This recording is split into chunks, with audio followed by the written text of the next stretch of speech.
one of the things that we're trying to do in this class is expose you all to as many aspects of entrepreneurship and innovation as possible. So we have started by listening to Chris Bregler, who talked about his life as an innovator, scientist, and as a professor. Last week, I was very sorry to miss you all, but I heard it was a great session with Pejman and with Mar, and they're both entrepreneurial themselves, as well as focused on venture capital. In the coming weeks, we'll feature CEOs from a number of different industries. So you hear a little bit about education, about big data, design, healthcare, nanotechnology, and even renewable energy. And toward the end of the semester, we'll hear from somebody from a global accelerator. But tonight, we have the rare opportunity to hear from a founder and CTO. I think that is probably near and dear to everybody's hearts because of what everybody is studying, a chief technology officer. And not only a chief technology officer, but this company is on the cusp of success. We are all the first ones who are kind of in the know, as it were. So that, I think, is a first for us and pretty darn exciting. Our speaker tonight is also a Cal grad. He studied applied math and also economics. He then went from Cal, which I thought was kind of interesting, immediately into LinkedIn and was integral in some of the core algorithms from LinkedIn, and then decided that he needed to really go back and get his degree in CS, and went to Stanford, and that's okay too. After Stanford, my understanding is that there, actually, he took a class in entrepreneurship, the Lean Launchpad class, which Steve Blank does here over at Berkeley as well, and met some of his fellow founders, and then became CTO and co-founder of the company called Slyce. Now, what's interesting about Slyce is, who has heard of Slyce? I think that's pretty amazing because, oh, I'm so glad. So we have a core team here from Slyce in the front row, and 4 of them have heard of Slyce. I like that. But I started doing my research on Slyce because Travis was like, you've got to get these people in. This is a really cool company. And I found this Canadian company, couldn't find anything else. And I happened to live in the Oakland area and was driving by the Coliseum, and huge, there's this picture of Steph Curry on this banner outside the Coliseum, and there it says Slyce. I'm like, okay, I guess it is a company. So I went back to the drawing board again, and lo and behold, there I found that their CTO is none other than Cal grad Jim Tsai. So it gives me great pleasure to introduce you tonight to Jim, who's going to talk to us a little bit about his journey, where it's taken him, some insights, his perspective as a CTO, and also his perspective on what's happening at Slyce. So with no further ado, Jim, welcome.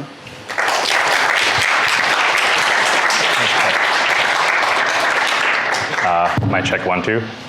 All right.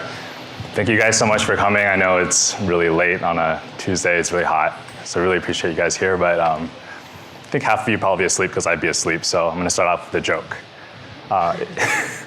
If you get into a knife fight with a group of clowns, go for the juggler. All right, let's start. So that was my face when Victoria sent me the invitation to speak to this, along with a list of other speakers, because last time I checked, I didn't have Forbes 30 under 30. Our company has not IPO'd and nowhere near that.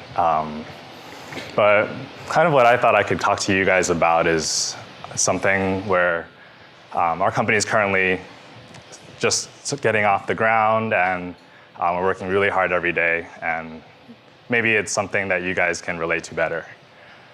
So I graduated from Cal, class of 2011, as a freshman in Unit 2 in the triple. Really, really small room. They gave us a pumpkin that year, and I get to reuse this picture that I carved the Cal bear in. And a typical protest. I don't really know what year it is, but it probably doesn't matter. And right before I was about to graduate, they did a campaign for Berkeley where they put these banners up, very, very inspirational, telling people to donate to Cal. So here's an example of a really inspirational one. But I I discovered one that they kind of tucked away behind the Valley Life Science building I thought I really liked.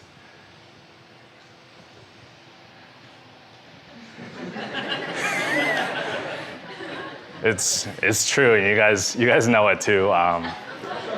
Berkeley really teaches you that. So know that I know where you guys have all been. So what have I been up to? Victoria gave a great intro. I studied at Cal. I graduated dual major in econ and applied math. I went on to work at LinkedIn on the recommendation engine team, specializing in LinkedIn Today, which is their news recommendation site. Afterward, I decided to go back to school, get a master's in computer science, and kind of round out my computer science education. Because before that, at Cal, I only took machine learning classes and algorithms. So I kind of filled in a lot of gaps of my knowledge. And then right after I graduated, I started Slyce with these wonderful people here, which I will talk a little bit more about now. So right when I was about to graduate, I joined a Facebook group to kind of keep in touch with everyone, and my co-founder, Bryant, posted the very next day saying that he was looking for someone to talk to about a startup with Steph Curry, and my initial reaction was, who tags Steph Curry, in one of those posts? But I follow Steph on Instagram, and I vaguely remember Steph tagging Bryant back in one of his posts. So I kind of did my due diligence, and it was the same guy. So I was like, wow, this is really cool. So I had more than a few, had many meetings with Bryant to kind of talk about the idea, and we started Slyce, us three, in July 2015. So what was Slyce back then? So Slyce was mainly born out of the idea that a lot of the experience that Steph faced through his ascent in popularity, where in the beginning of his career, he was less popular. So he would have a lot more time to engage with fans. But as he became more and more popular and there's a lot more demands on his time, he would get less time to interact with fans. He still wanted to, it's just there's a lot more noise and it just became a burden. So he pretty much just stopped interacting with fans altogether. So our idea was to give fans an authentic way to engage with people that they look up to. And then on the influencer side, give them a painless tool to interact with those fans. So the primary feature of that was a moderated question and answer. It's the alpha version right there, and this is the beta version, which publicly launched this February. Our learnings from that was that people really loved, or fans really loved the Q&A. The engagement was super high. Whenever someone would start a Q&A, thousands of people would just flock to the app, even if it's like 10 p.m. on a Sunday night. The problem was it wasn't a learned behavior yet for the influencers, so every time we had to prod the influencers to do it. But the best thing that came out of that beta experience was we added this feature called the content library, almost like pretty much last minute. And what that involved was just we had a camera person follow these influencers around and shooting great content of them, and then pushing to this virtual content library where they could pull the pictures and videos from and post to their social media, which is essentially what we're focusing on today at Slyce. So today we're partnering with brands that already produce content with their brand partners, and we're making it available to those brand partners through our app. So if you guys follow Steph on Instagram or Twitter or various social networks, most of his posts are coming through Slyce, directly from his brand partner, which is Under Armour in this case. So if we do our job, you guys will never know we exist, but we kind of run things behind the scenes. And I'm happy to talk more about it if you guys have any questions about it later. So going back into more general career talk. So this kind of shows how I think about my own career, or how I've thought about my career for a while. It's mainly 3 points of interest at any given point in time. There's money, how interesting your career is, and the location.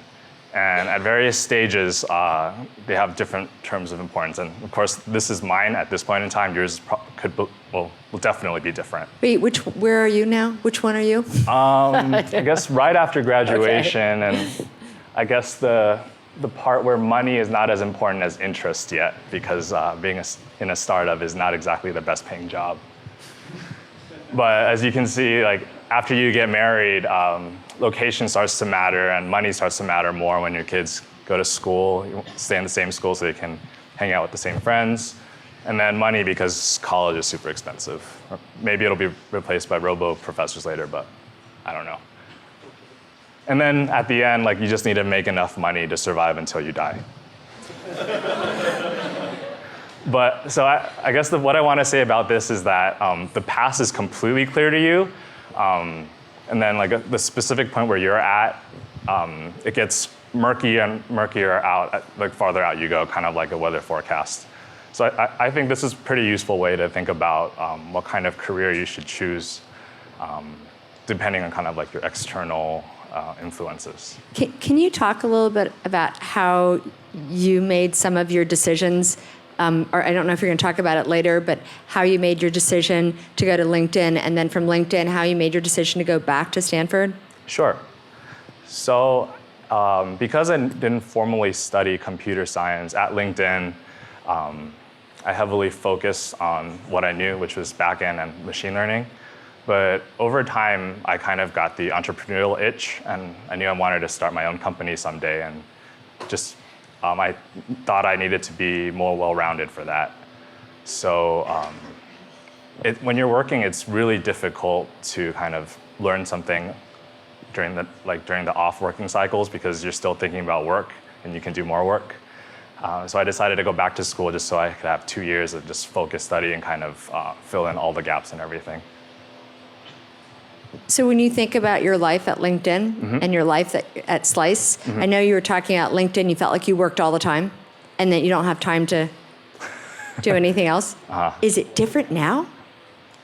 Or how is it different now? It's different now with the day-to-day roles, I guess, because at LinkedIn, it was my first job out of school. And no matter what you learn in undergrad, it's pretty much you learn everything on the job. I guess if your studies align with what you're doing, it's a little bit easier, but you still kind of pick up a lot while you're doing it. Versus now, I'm being more proactive and I just do different day-to-day tasks. So this matrix, I did math, so I get to say the word matrix. It goes to show kind of how I thought my career progression would be at any given point in time. So when I was a kid, I thought I'd start out as a police officer, and after I caught all the bad guys, I'd be able to go into space. But then, going into space, I'd get kind of tired going into space, and it kind of wears on the body. Decided to retire into a more stable profession and be a bird watcher. As a teenager, I just wanted to be rich, but I wanted to feel really good about it. So I would tell people that I wanted to be an investment banker because I want to make a lot of money so I can give a lot of it away. But I just wanted to be rich. So that's why I retired is pretty quickly there. Maybe it should have been midterm retired too. College was a bit more realistic. I knew I really liked machine learning. I knew I liked building things. So it's just the standard career path of a technical person. And then now, it's kind of gotten a little bit murky just because I've kind of reevaluated my priorities, and my priorities value experiences more than the actual, what I want, what I think would make me happy. So I don't really know what would make me happy after this. So I just put employed on there just so I have a salary and I'm able to eat and have a roof over my head. This was kind of what motivated a lot of my career choices, and I'm going to talk about it after this. When I first started Berkeley, my only major was econ, but I didn't really know what I wanted to do after that. So I looked up what it took to be a good, solid economist or something in that field, and it said that you need to know coding. So it's like, okay, so I learned coding as a result of it. I didn't know how useful coding was, and maybe you guys might not, like the people who are doing coding, you guys are inundated with it every single day, but I understand there's some non-technical people. I think it's something that is useful for everyone to know, and I put some things here that coding is very useful in. In particular, you have a great way to troll your friends. So I'll let you guys read the slide. Are you going to explain? Can you explain point 3? Point 3. Yes, whatever data you find on the internet is your lobster. We have white lobster in the house. So basically, any data you see on the internet, you can automatically obtain by web scraping, and so you can start building up your own data sets. Web scraping is just a technology where you kind of have, you write code to automatically grab the HTML, and then you can parse it and just create your own data sets to analyze. Is that good? All right, am I like the dense one who doesn't know what that means, the lobster? Why? Oh, so our CEO, Brian, is from Maine, and his nickname is the White Lobster. Thank you. Okay. I thought it was technical. Okay. Okay. Sorry. He's now the Red Lobster from Embarrassing. Sorry. So I wanted to learn coding, and through a friend in a math study group, I got the chance to interview at this hedge fund, but it was super, super small, 4-person hedge fund. So my first interview ever was with the CTO. And he was super, super kind, and he knew that I had no idea how to code.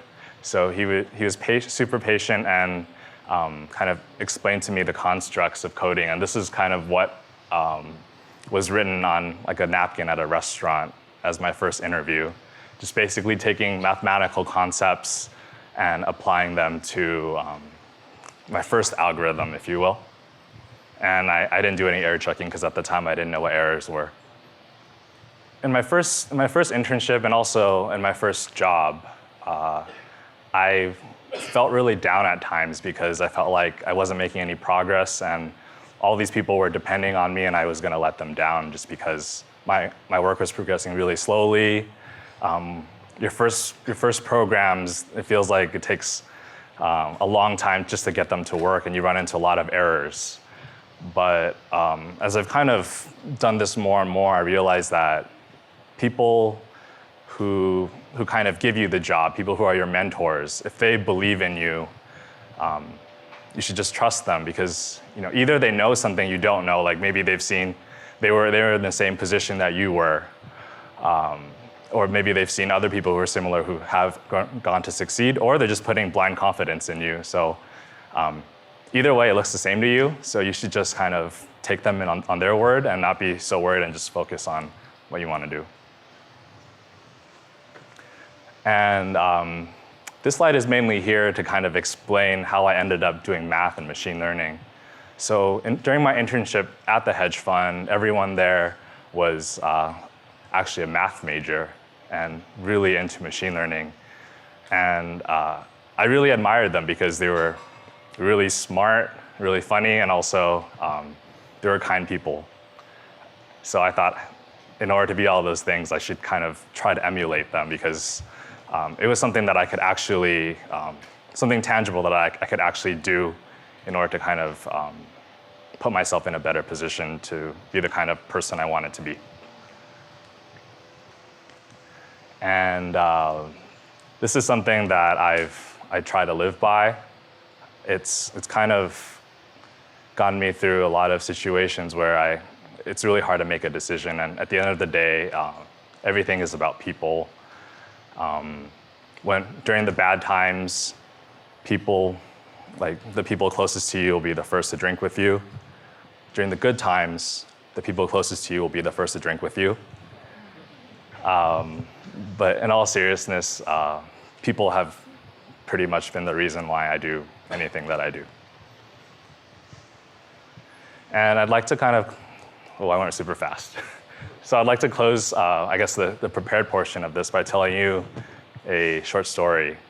So Abraham Wald is a statistician, and during World War II, he was brought on as a consultant to the US Air Force to talk to them about where they should reinforce their planes. So the data set he was given was a bunch of planes and kind of where they were hit. So I'd like to kind of let you guys think a little bit about if you were Wald, where you would advise the US Air Force to reinforce more. Okay, time's done. He advised them to reinforce. Do you want to ask anybody if they have any thoughts? Yeah. Put anybody on the spot? Would anyone want? That's right. So you reinforce the parts that don't get hit because of survivorship bias. So those planes never come back from the field.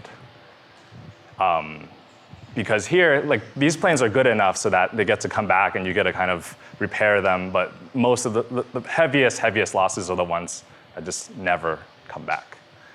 And I just wanted to illustrate this story because in the seats that you guys are sitting in, you guys have all taken very many different paths to get here. And so just think about all the steps that you've had to take and how kind of unlikely everything had to fit together for you to be here. And then now think about all the people who wanted to be here, but just didn't make it. You guys get to continue living your own story and kind of writing your own narrative and being the best version of yourself. So hopefully you guys can do that. Thanks. Thanks so much, Jim.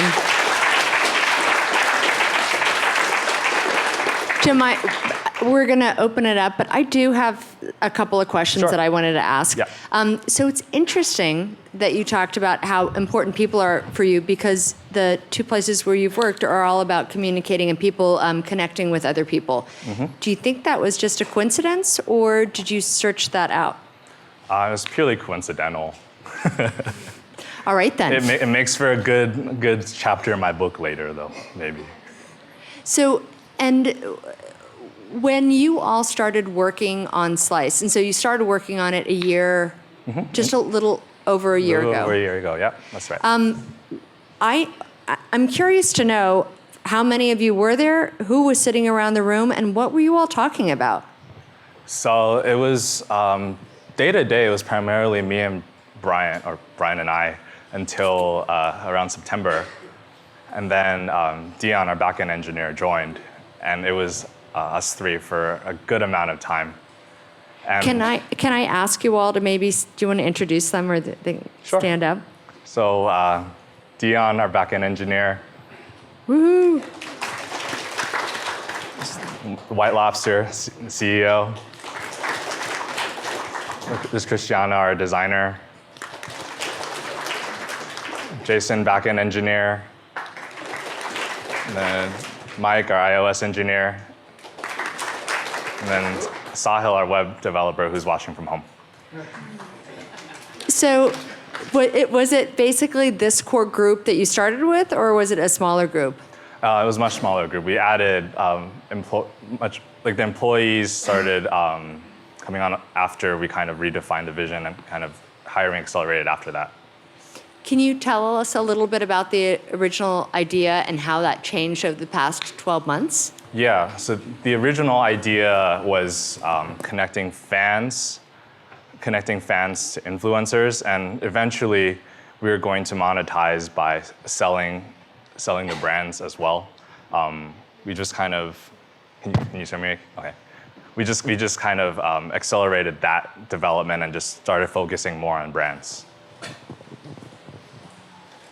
So, but what were the decision points? And so, what happened that you all changed, pivoted, as it were, to? Right. So a couple months after we launched the beta Q&A app, we were kind of doing assessments about fan engagements and kind of how we'd like to proceed over the next year or so, and we just decided that it was like looking at the metric, it was probably most wise to continue the area that was showing the most promise, which was athletes posting from the content library. So when you have someone like Steph Curry, who's a founder with you all and who's such a well-known athlete, how do you get more athletes? Is it easier? Like, what do you do? Or So right now, the goal is not necessarily to get more athletes. It's actually to get more brands and get the brands on board because they already have these existing relationships with the talent partners that they already have the content for. Oh, interesting. Yeah. Okay. Interesting. Well, I'm sorry that I've selfishly asked my question, but who has questions? And would you do me a favor? When you're asking your question, would you introduce yourself and what you're studying? Thank you. Hello. I'm Alex Newman, and I'm engineering undeclared right now. It seems like you guys have pivoted in a really interesting direction and really taken your brand into an area that doesn't seem to have, like, it seems to be a new area. You're pushing boundaries. I was just wondering, before you pivoted, did you? I just couldn't help but think of Reddit's AMA section, in which like celebrities do Q&As. I was wondering if you modeled your brand after that, if you felt like you faced competition with AMA, if you were to proceed along the route you had, how would you have differed yourself from Reddit's AMA section? So Reddit's AMA section, it requires a lot of hand-holding. Every single AMA has a Redditor, like Reddit administrator, physically present with the celebrity. And from our app, it was actually 100% automated in the sense that the influencer at any given point in time can start a Q&A and then push notifications get sent out to everyone following that influencer. So the responses would be much quicker. Oh, okay. So that's a main differentiator between Reddit AMAs. Oh, okay. Thanks. Yeah. Questions? I have a question. So what's the relationship like between you and your co-founder and then you and your employees? Just like, what was it? How was it different than what you might have expected too? I think there's not that much that's different just because our company is so small. There's not really any form of titles either. We just all have different job roles. It's kind of like when it's this small, it's like working with friends. And of course, there's like stuff that I only talk with Brian about just because it's, you don't want to get too many chefs in the kitchen sometime, and not everyone needs to make a decision. But on the whole, everyone is kind of equal. So how is it differed than what you might have expected your co-founder to be? How is it different than, can you rephrase your question, please? Like when you went into like wanting to do a startup. Yes. Were you thinking like, oh, like here's what I'm expecting, and then like now that you're in it, how is it different? Or is it like exactly what you expected? Well, I've always heard that CTOs, they don't really code, so that's very, very false. When you're this small, you can't afford not to code. I also did not expect to introduce so many bugs into our code base, but I don't think you ever expect to introduce bugs. Can you talk about that? Introducing bugs? Oh, that was a joke. All right. Never mind. It was mainly like you never write code thinking it's going to be a bug. But there always is, right? There always is. So you just have to take precautions, write tests a lot. And how do you test? There's unit tests. We have an entire test environment before our code goes live. So we push there first, make sure everything's okay. And we eat a lot of our own dog food, so we kind of play with the app all throughout the day. Do you ever need any students to help play with the app? I think they should focus their time on studying. I think that's the best ROI. I think there's a question over here.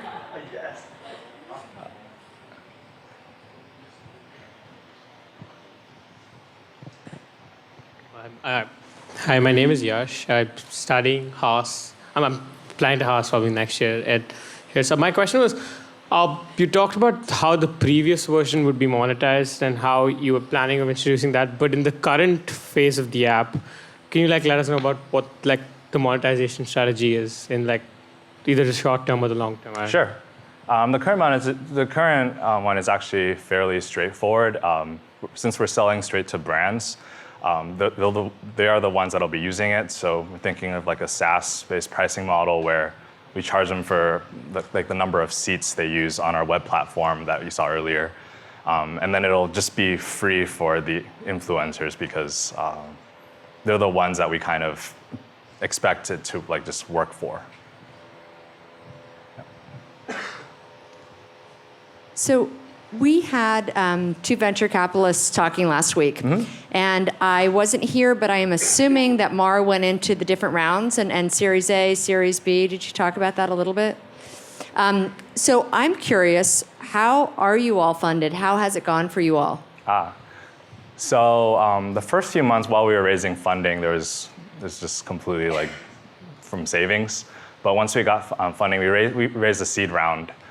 And then that kind of got us until now, we're kind of extending that seed because we haven't really shown product market fit yet or profitability. And so once you show the product, profitability, is it then that you would what would you try to do then? We would likely try to raise a Series A to kind of just throw some gas in the fires to be able to hire more and grow much faster than we would organically. So it sounds like you've made a decision that you probably don't want to bootstrap? No, we're raising a seed to get us to the point of being ready to raise a Series A. Okay. You basically want to raise as little money as possible in the beginning because that's where you're giving away most of your company until like the named rounds. Yeah. So I'm Jenny. Oh, here. Hey. I double major in media study and statistics. My question is that, because since you have working LinkedIn and also like your own company, so I'm wondering if like you have it's a hypothetical question. Okay. If you could go back after you graduate, will you work in a startup company or a big company? And why? Oh, like if after I graduated my Yes. master's or out of undergrad.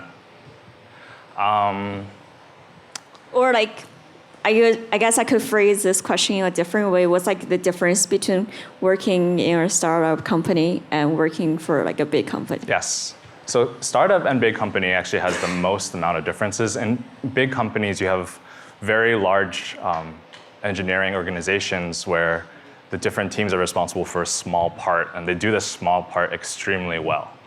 At a startup, you'll likely be responsible for a large part of things.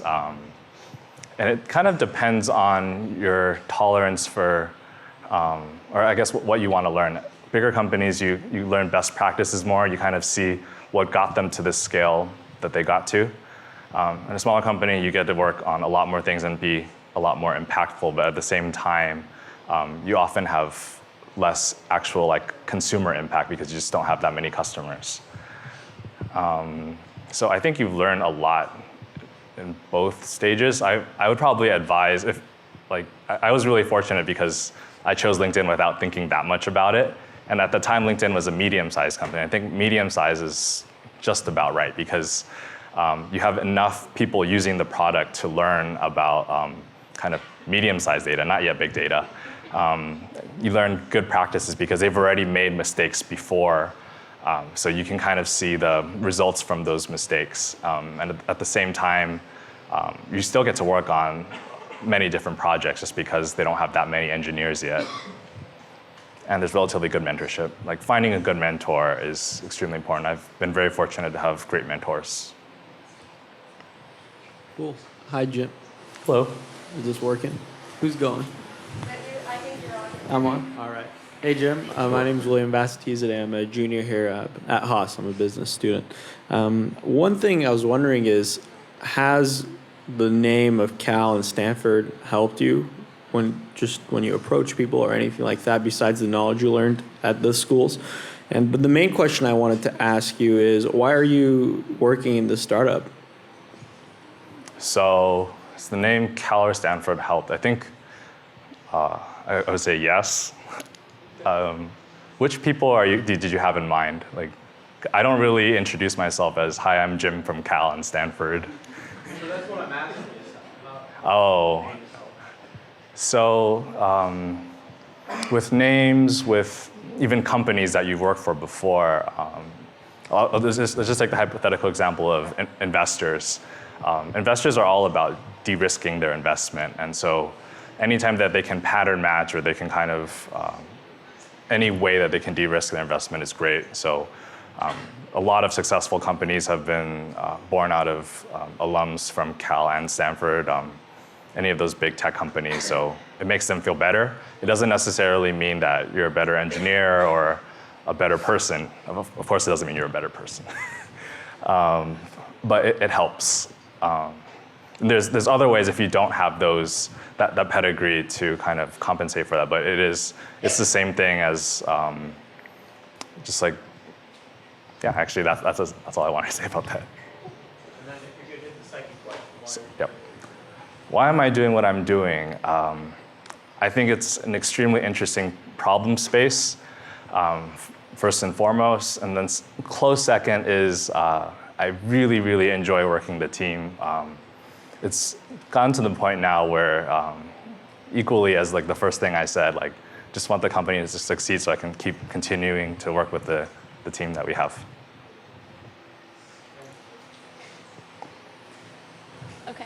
Oh, hi. Hello. I'm Julie. I'm studying mechanical engineering here.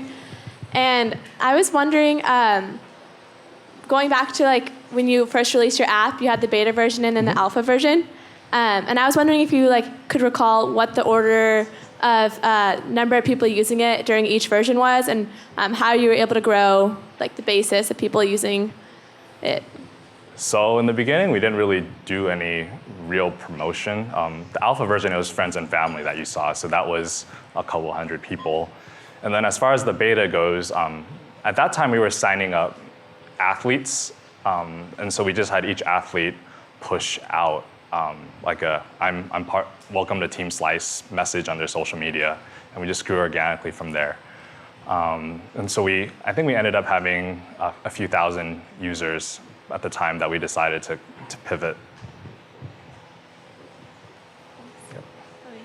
Question up here. Yeah. Hi. Hi. Hey. Hello? Hello? Okay.